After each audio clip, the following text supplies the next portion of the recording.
modifications later on, so. Undo. 1212. Okay. Clear. Clear. I can't remember anymore. There you go. I looked for my name, I didn't see it. We're recording. Oh, okay. Well, we're catching up. Okay, roll call. Mr. Mayor, Present. Mr. Protester, Present. Mr. Ross, Here. Ms. Smith, here.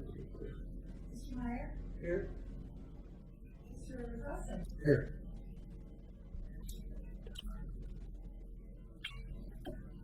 And missing, we have Sherry Wright, Mike Mitchell, and Eddie Schatzler. Okay, approval of minutes. Did you have an opportunity to look over the minutes? If you did, do we have a motion?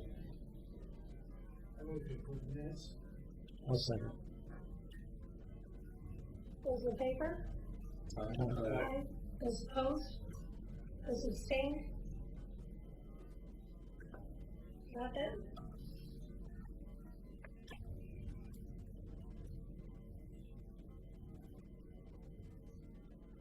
Okay. And we have one addition to the agenda. Are there any other changes to the agenda?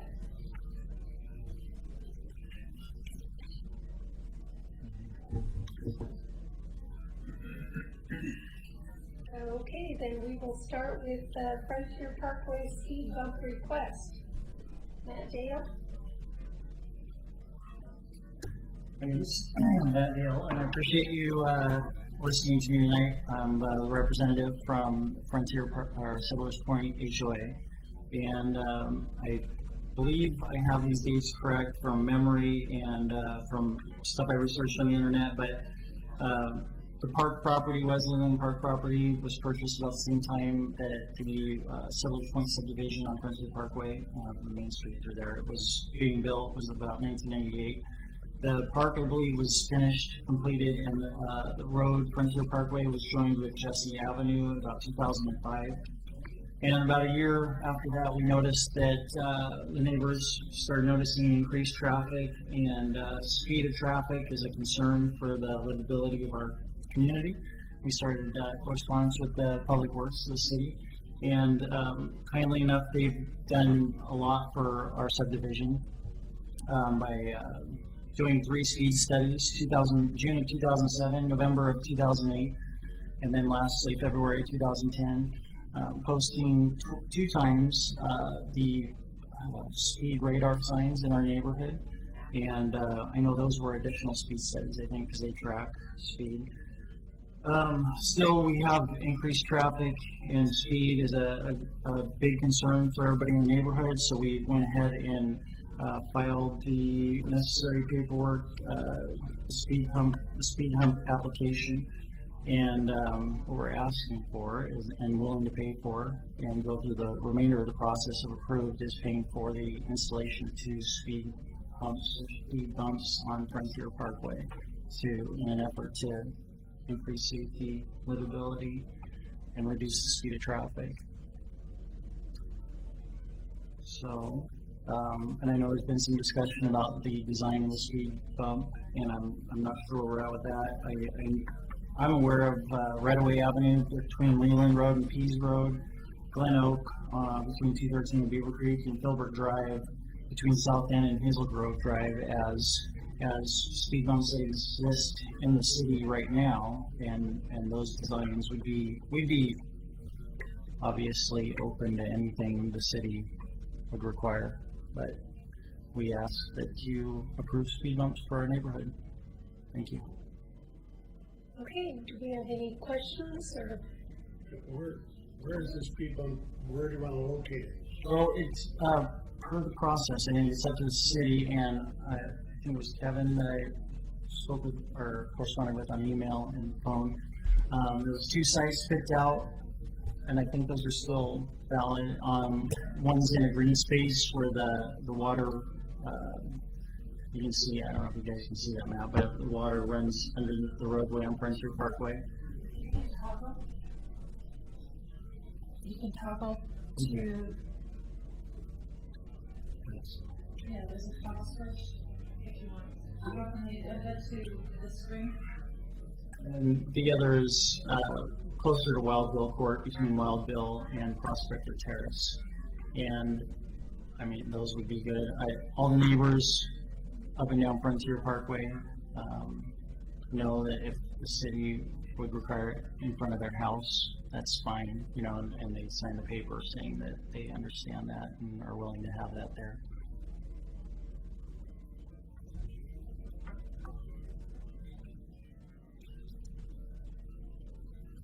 Any other questions? I noticed there's a speed bump eligibility checklist, was that completed? It's blank here on this. That's a sample of this, what is in the brochure that we put out. This is the criteria, and Catherine or somebody has already put together that this site does meet the criteria. There's one piece of the criteria that not quite is met, it's pretty darn close. The speed bump, the picture of the bump itself is not like the one over there. I can't remember, this one that runs next to McLaughlin, nor the one that is down by the Ainsworth house. This is more like the one that's on Glen Oak. Those two over there have additional stuff going on, and they're a little harsh for. They actually should be, I think, reduced, but it's not a feeling. This is another story though. Right, actually, we just recently revised our typical speed hump detail. As you know, I think the design standards change a little bit through time, and we've also, when the speed hump by the Ainsworth house was installed, and the one on Filbert, that was before we had a process for approving them. It was we handled things just more on an individual basis before we adopted our policy, and we don't feel like those speed bumps really have a very good design, to be honest with you. And the one on Glen Oak Road is much more suitable. It's much more similar to what you see here. And there's also some on Apperson that are similar to this. But this is the detail that we would be requiring for the construction of the speed humps on Frontier Parkway. I do have a question. Nancy, what is engineering's recommendation for this, and has any safety committees, like fire department, have they commented on this at all? Yes, we distributed it as per the policy, and the only comments that we got back from fire, which are summarized on page 3 of 4 on the staff report for the speed hump. We didn't get a response from police, which we assume that means that they're fine with it. Fire, they don't promote speed humps anywhere, but they feel like this type, well, actually they prefer the type where you've actually got wheel cuts through the speed hump that fit their trucks. And it's in the package. Yes, right. They provide these. And then I would prefer to use our adopted ARC standard, and that's because the extra voice, I don't know what to call them, extra wheel ruts. I feel like they actually cause more of a hazard for, there are going to be some cars that try to scooch around and use those, and then if you're a bicyclist, you really should just be either going over the hump or going to the right of the hump, and having that intermediary way to go can actually cause a hazard for bicyclists as well. So we prefer not to go with the Washington County speed hump, but to use our standard. And actually, if you want, I mean, from my point of view, this is a good application for speed humps because it's a neighborhood collector, so you do get more traffic. It's a roadway that's leading to a park, which is a pedestrian generator, bike generator, kid generator, you name it. And it can be fairly congested at times. And due to all of those conditions, it's a location where the traffic isn't high enough where we're going to be causing a lot of delay to most vehicles. But it's an area where an extra added detail to help slow traffic is a real good location. So we're looking for you to give a recommendation back to staff, but unless there's concerns from the Transportation Advisory Committee, which would perhaps influence the final decision, we do not have any opposition to the request at this time. And did I hear right that this is all being funded privately? Yes. Okay. But the control of the project would not be private, it would be the city that would. Right. Okay. Any other questions?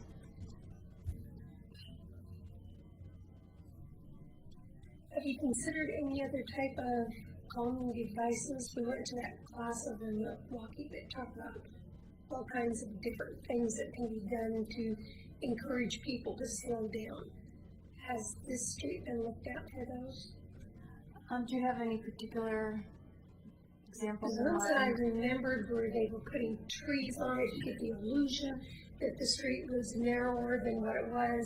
They were doing, of course, the planters in the center, and most of our streets are not wide enough to do planters in the center. Those are the two You that can come to use mind. curb extensions, but that would, I think curb extensions, you run into problems with reconfiguring the storm drainage, the curb lines, and the catch basins probably wouldn't work with curb extensions. I haven't really looked at it, but these are typical issues you have with trying to retrofit with curb extensions. And there's also like chicanes where you can jog the road, which we wouldn't do that because there's too many properties that would be impacted. So actually, I think this is probably one of the better applications for this location. Are there any neighbors who are opposed to this? None that I've spoken to. And I think if there is, I'll find them out as the process goes on, but everybody that's up and down that street and then in the neighborhood, that goes back and, off Frontier Parkway, everybody was in favor of it at our HOA meetings. You've had meetings where people have gotten, Yes. were able to give input. Yes, sir. Yeah, we just had our annual meeting, our big annual meeting, and that was when this kind of really started taking off and the ball started rolling on it. And, we got the application in, I think is what there was a lot of discussion about it, a lot of support for it. Okay, so are we ready to make a recommendation? I just have one more piece of information. You might want to note that one of the conditions of approval that you'll find in your staff report does require them to follow the speed hump installation procedures that are in the adopted policy, and that what you kind of the things that you just asked are addressed in that. So he has a chance to get signatures and show that they can pay for it. And so there are some conditions here that we would want you to consider. Well, as long as they aren't like the speed humps that go into the Stone Creek Golf Course. My gosh, have you ever seen those? I think I've only been out there once. My golf game kind of went off a few years ago. They're terrible. Okay, so am I hearing a recommendation? I move that we recommend the speed humps be accepted. And do we have a second? Second. Those in favor? Aye. Those opposed? Those abstain? There you go, you threw one more part of the process. Okay, we'll move to the next phase. Thank you very much. And you got it before 6:30. Thank you very much for accommodating my schedule. I appreciate it. Good work.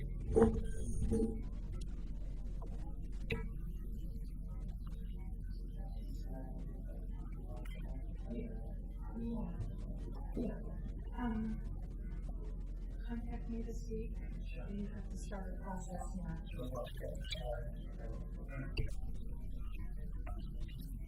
And Mr. Wright, who is the addition to our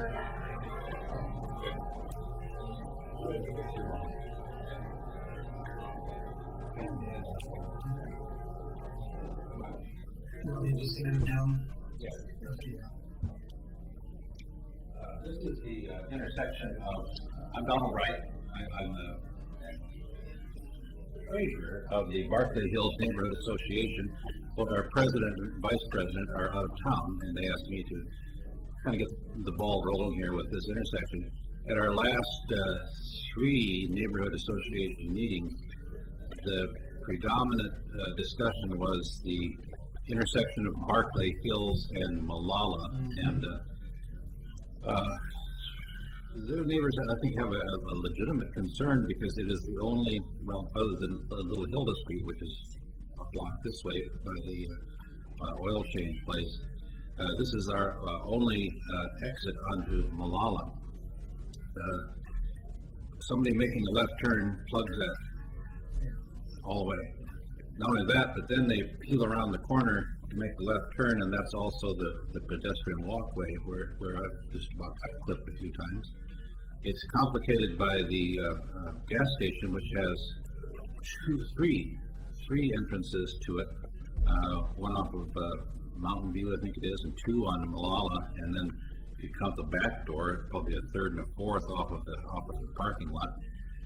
It's a very complex little place there, and we're worried somebody's going to get T-boned and killed. And but on a kind of a larger issue, the neighborhood association is thinking of starting a neighborhood safety program where we'll have marshals out there to help people in times of trouble.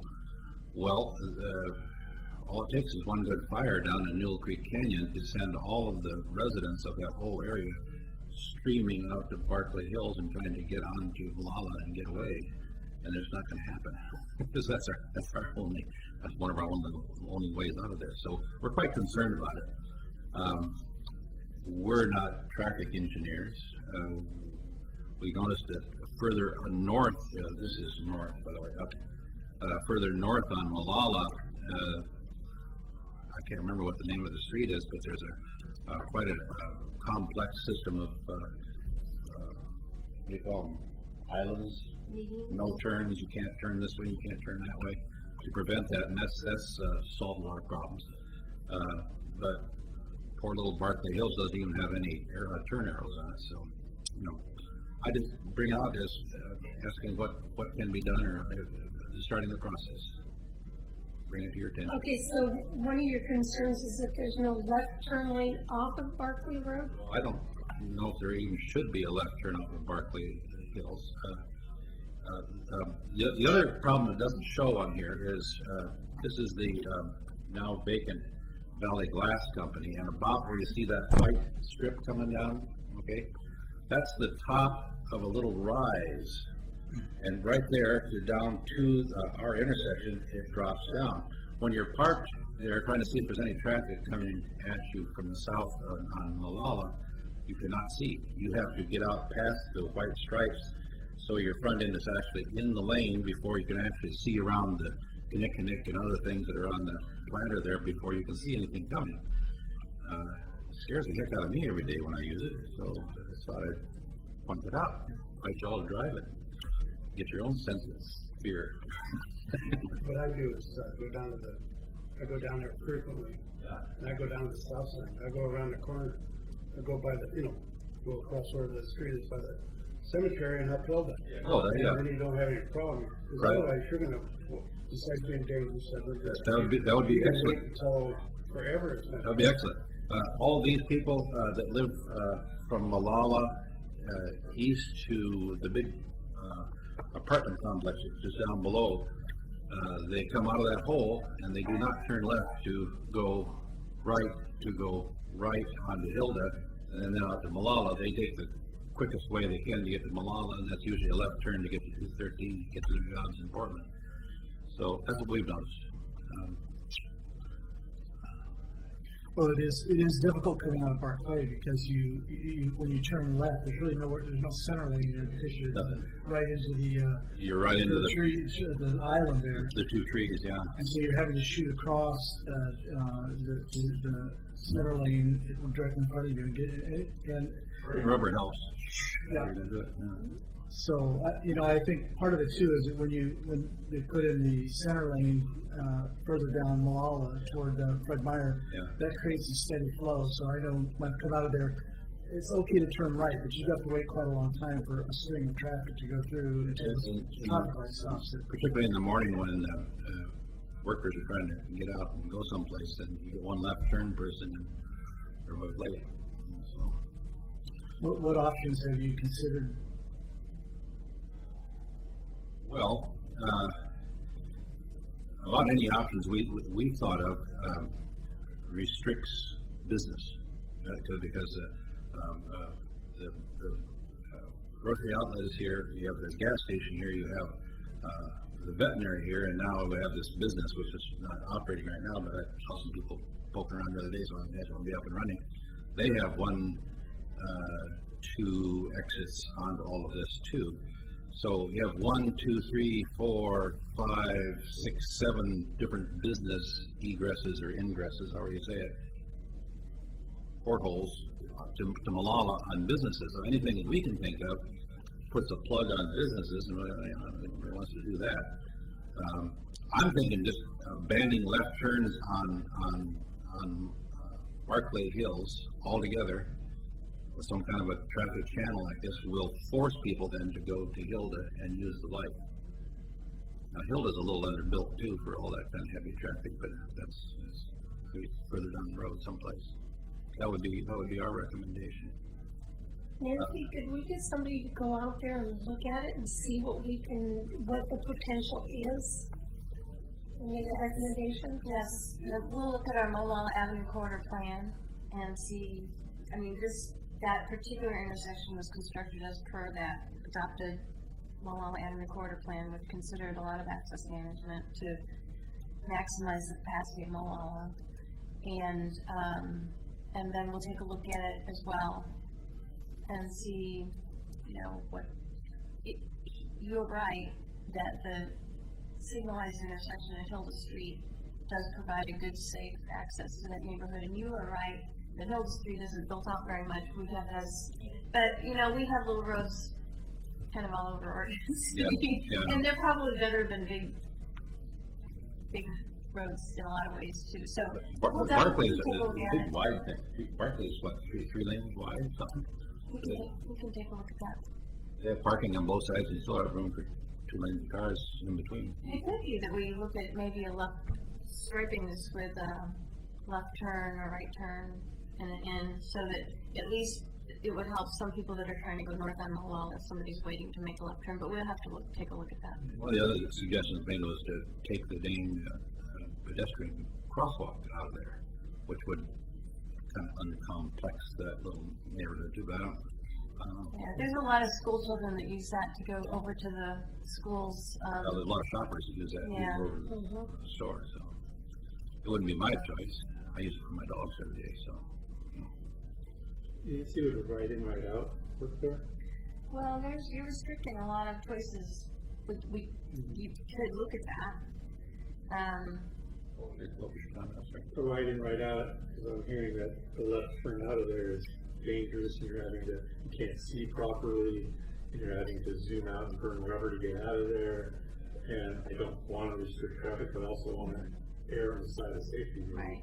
Also, so maybe we could look at that as an option. You can look at the sight distance, and in terms of burning rubber, that's only if you don't wait for a safe enough gap. Yeah.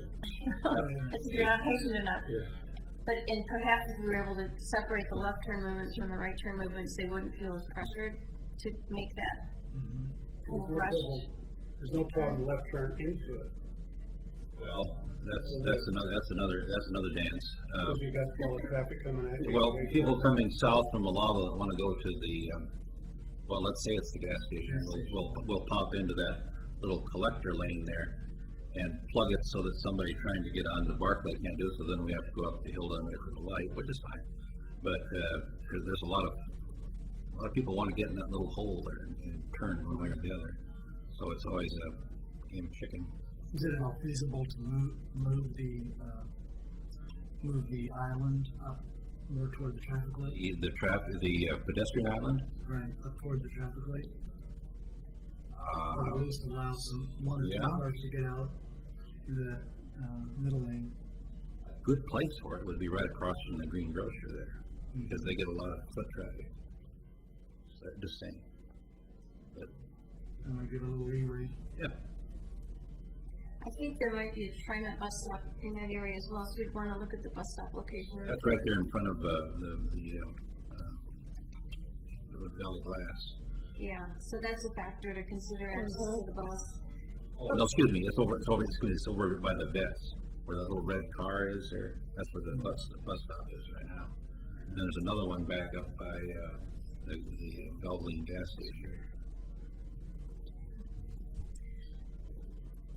Okay, well, staff will take a look at it and make some recommendations. Thank you very much for listening to me. Thanks. Wish you all good night. Oh, thank you. So maybe we can report back at your September meeting. So right now, streets and public works are quite busy with the summer season. So does having a meeting in September would give us a little extra time to Exactly. take a look at it. Well, and if we meet anytime this summer, it would be to concentrate on the TSD anyway.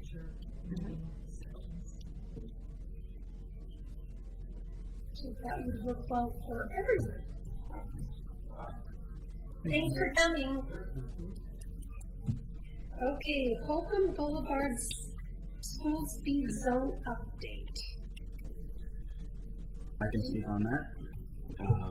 So what we're doing is, now that school is out, we're gonna remove that, school zone due to a meeting that, the power, John Lewis and, I wasn't at the meeting, but I'm not sure exactly who all was there, but, collectively, they all agreed on taking the school zone out because it wasn't the proper placement or the right designation for it, so that will be removed shortly. Very good. Bike safety, signage of the striping. We're still putting the signs up. We're trying. We've been fighting the rain, and finally we've had some dry days, so we're trying to get other stuff caught up. But we haven't lost sight of it. But it's happening slowly but surely. And construction projects. They're going on all over the city.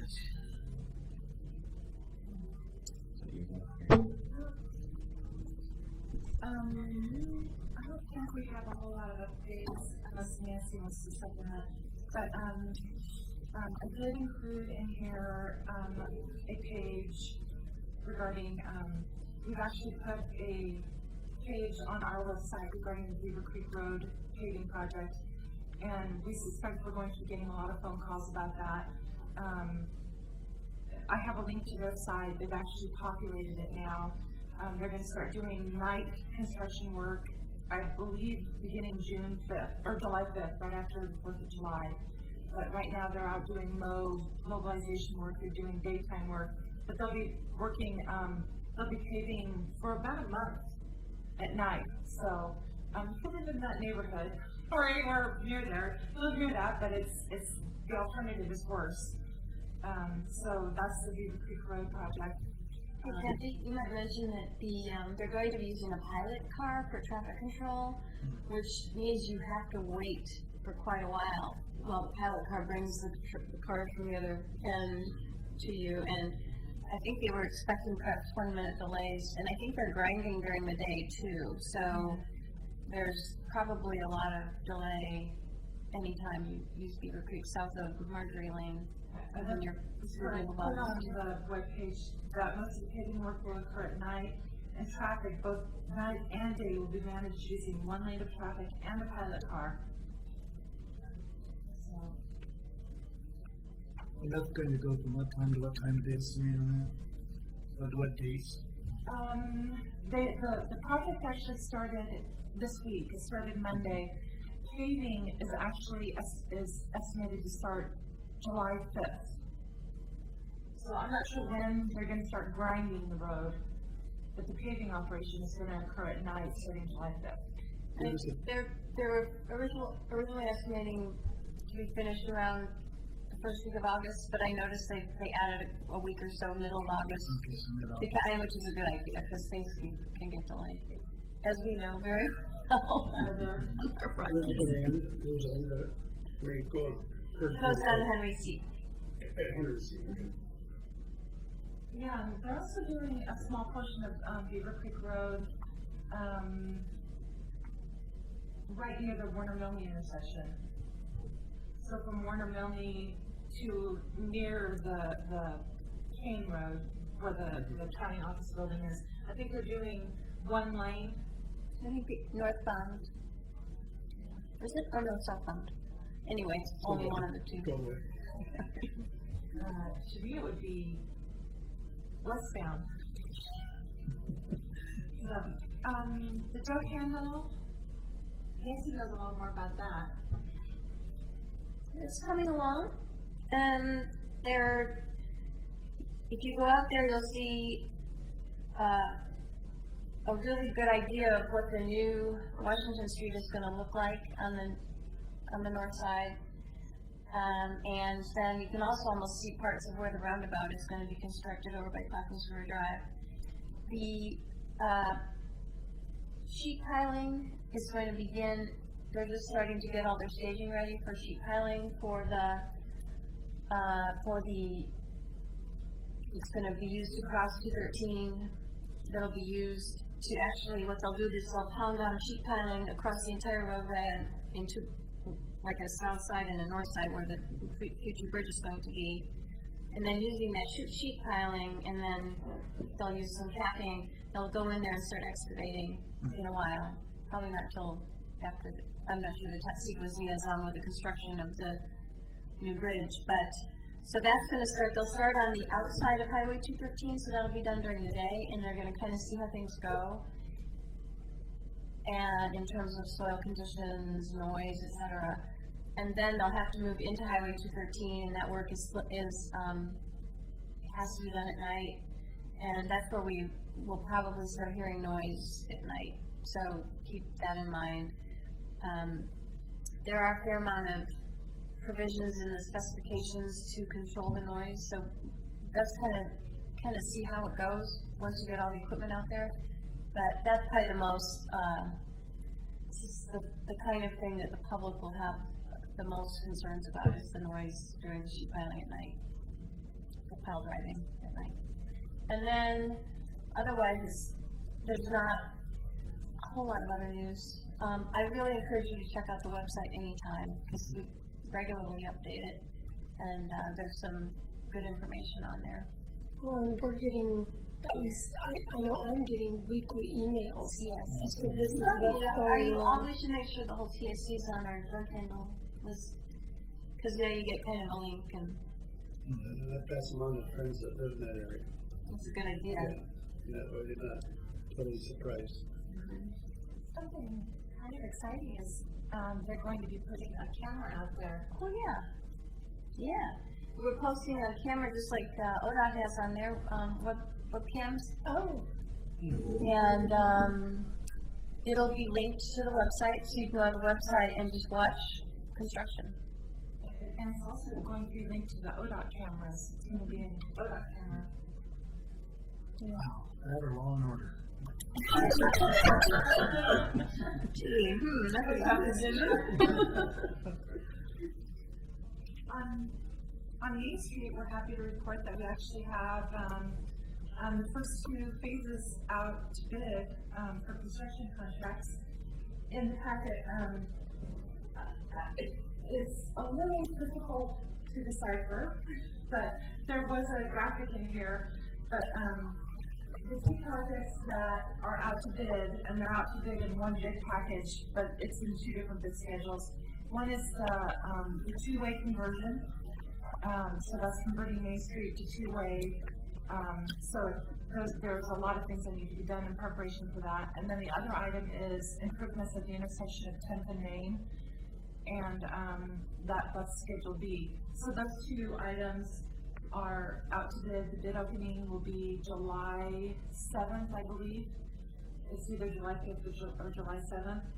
And we're also, I wanted to make sure you were aware that there's going to be a Main Street open house on July 14th. This is a draft, but the date is correct, the time is correct, the location is correct. So it's a drop-in style open house. If you are interested, or if you know anybody else who might be interested. And then the actual sidewalk project is, I believe, it's 70% design, and we hope to have that out to bid in October or November. The 95% drawings are going to ODOT, I think, on July 9th. Is this gonna stay this way, two-way forever, or just until the bridge is done? I would say that if it works, it'll stay that way forever, and if we have huge problems, we'll have to consider going back. Makes sense.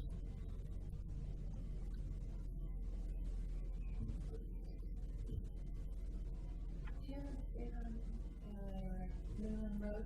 Paved, awesome.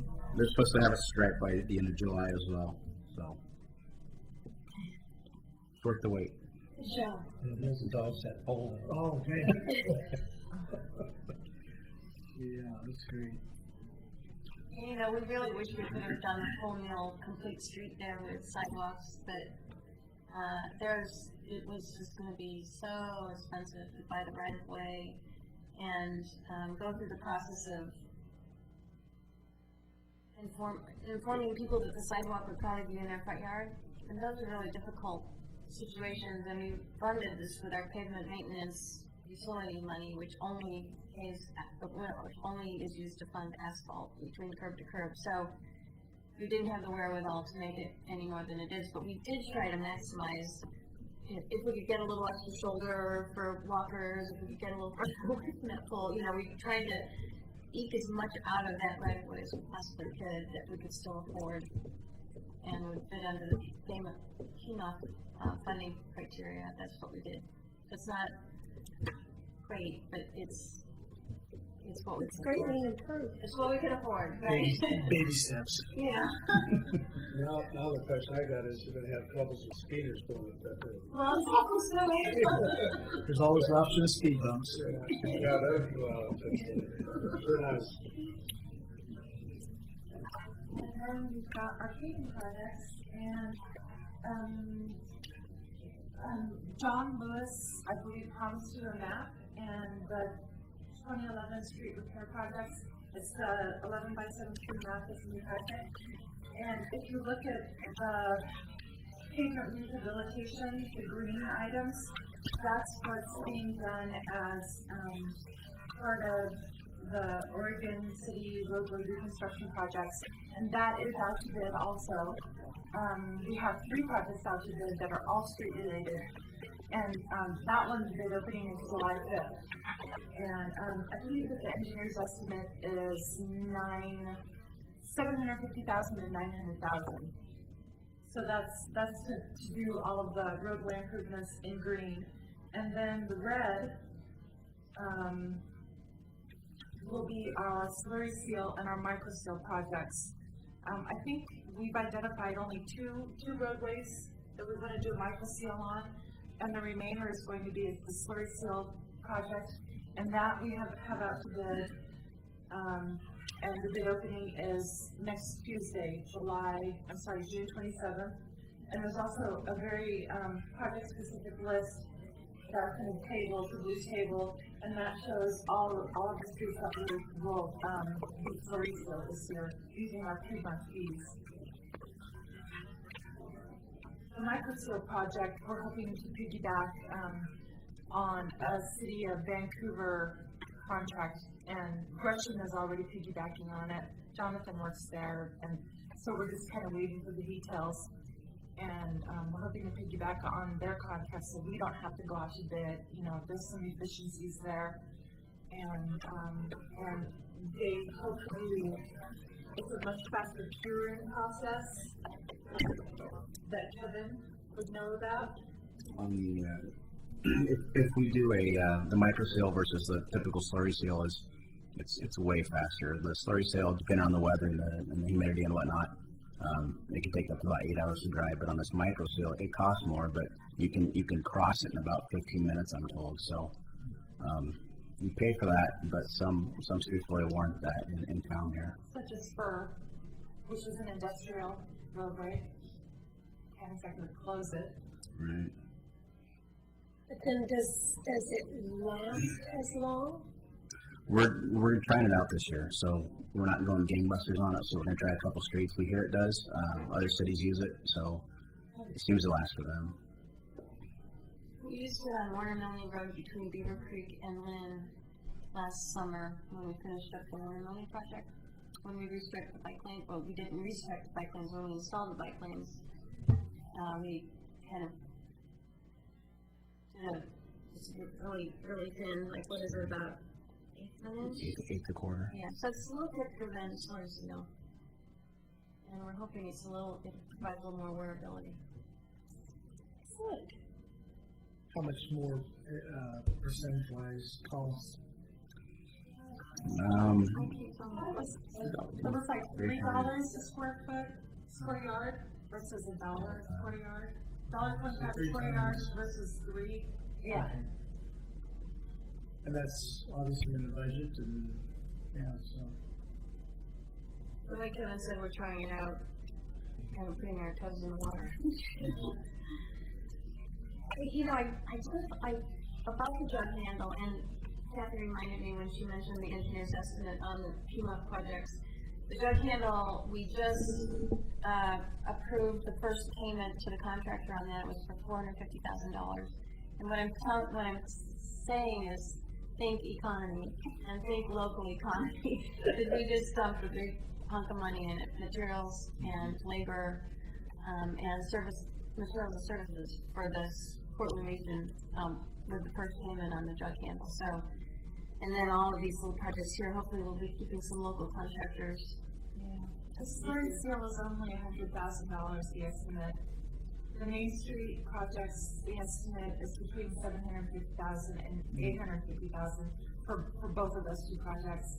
So we have about between $1.75 and $2 million in street projects out there. Or that are just art. Yeah. And they will be employing a wide range of experts too, like on the Main Street project. There's a lot of sidewalk work, there's some utility work, there's some electrical work with some conduit and removing a flashing light. Yeah, and not a big deal on that one, huh? But still, there's kind of a little specialized niche work there that is really good for those that that have suffered from the economy. So I think Oregon City should feel good about that. So we're gonna move a public light? Oh, It was not the same thing as the last one. not on Southern Road. That was a joke. I mean, you were right. That was kind of a fiasco, wasn't it? Yes. This is the one at 10th and Main. Which every time I look in my rearview mirror and I see it flashing, I think it's the railroad tracks. It's crossing gates coming down, so I think it'll actually clear up that area and make it less confusing. So you're taking out the flashing light and putting in a signal light? No, we're putting in a raised pedestrian crossing at 10th and Main. Tabletop. So we don't need the flashing there anymore. It'll be so much pedestrian friendly. You know, the cars are going to have to kind of go up a little speed bump to get through that intersection. So it'll be much more pedestrian pedestrian oriented than it is today. A raised concrete intersection. That is so some of the boys down with their lowered cars. Or girls, I shouldn't pick a boys.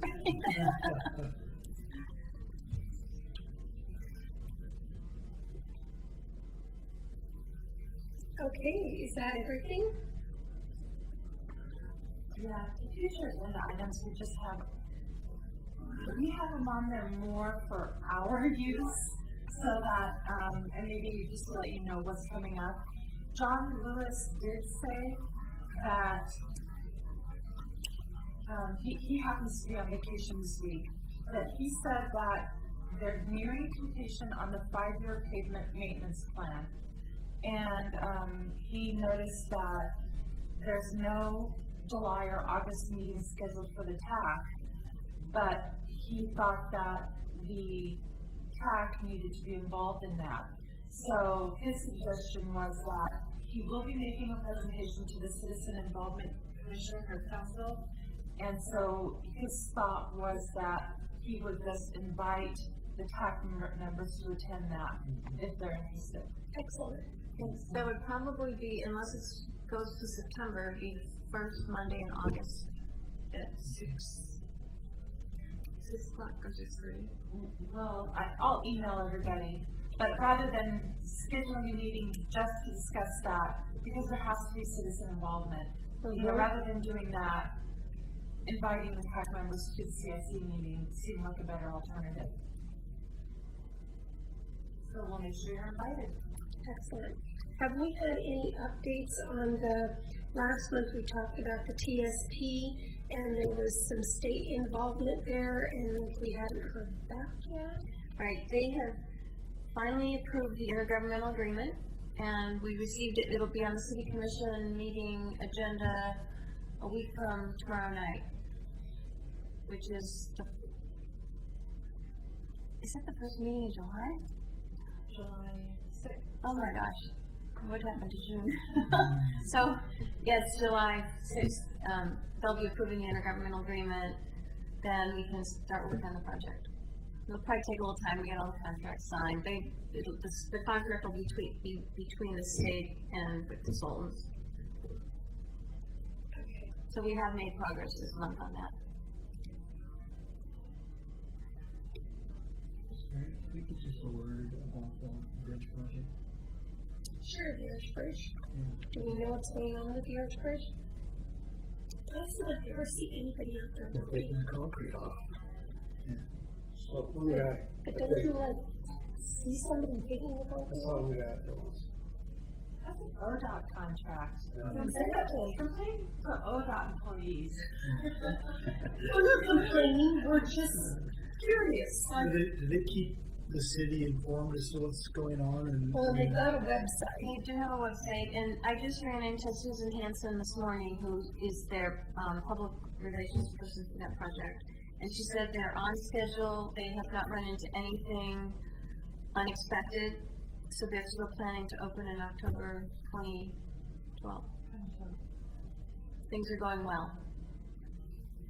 And the bus shuttle is now running every 30 minutes instead of 40 minutes, and they've got a lot of ridership on it. And if they feel like it's getting way even more crowded, then they have a budget for one more bus so that they can make it, you know, every 15 minutes or something like that. You know, just about every week they make improvements on that corner at Westland, where you come down off the hill. Take the, and the Westland police are out there all the time. It's made it nice. You know, one of the engineers, Alita, you know Alita, she just went on a tour of the bridge. She was invited, and a lot of the work that's being done you just don't see. They're either underneath the bridge working for a while, and I don't know if they still are. They were actually in the arches working inside there, and so a lot of it's detail work that you're just not going to see the people out there working. Well, and I figured I don't see the people working because of the time that I'm going by there. Right. They're working on work. Yeah, they're working. So, okay, anything else? McCord Road, speed study, the sign's not working, I just went by it tonight, I go by it every night, it hasn't worked for a little bit. It's not, you go fast you want, it doesn't say anything. We just got that back from the factory too, from being fixed, so Yeah. thanks for pointing that I out. don't know when you put it up, oh, well, it was just missing, I know that. That was back at the factory, so, Yeah. okay. Good to know, thank you. Here I can see problem there. Okay, anything else? Then we are adjourned until September, unless we hear about the TSP, and we will get a hold of everybody and get us together. Thanks for coming.